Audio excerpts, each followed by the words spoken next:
بسم الله الرحمن الرحيم.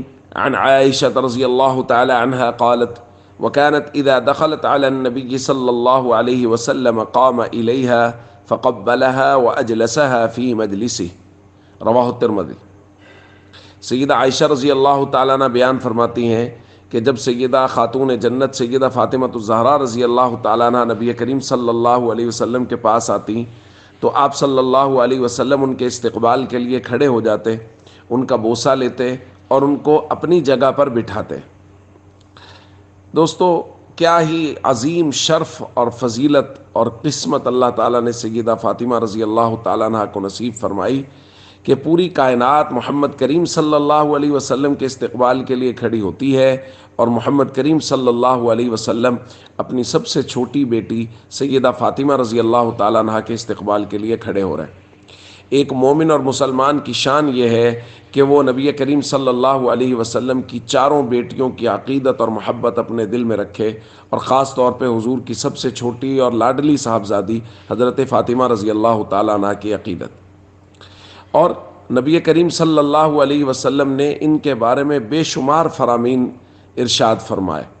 ایک روایت میں فرمایا: اما ترضین ان تکونی سیدۃ نساء اہل الجنہ، فاطمہ آپ اس بات پر راضی نہیں کہ آپ جنتی عورتوں کی سردار ہوں گی؟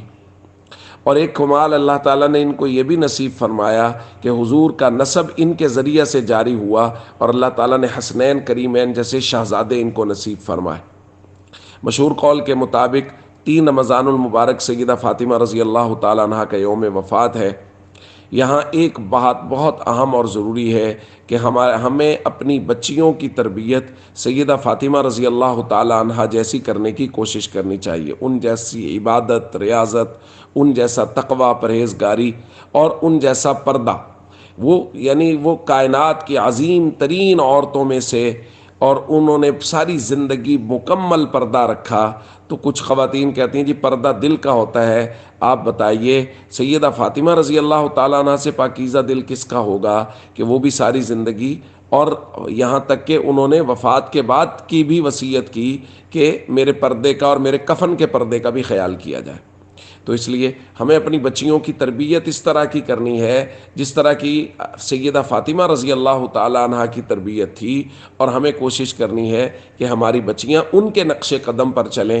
سوشل میڈیا اور دیگر چیزوں کی وجہ سے ہماری بچیوں کی جو آئیڈیل شخصیات ہیں وہ بدل رہی ہیں، وہ ٹی وی ایکٹریسز اور اس طرح کی چیزوں کو اپنا آئیڈیل بنا رہی ہیں۔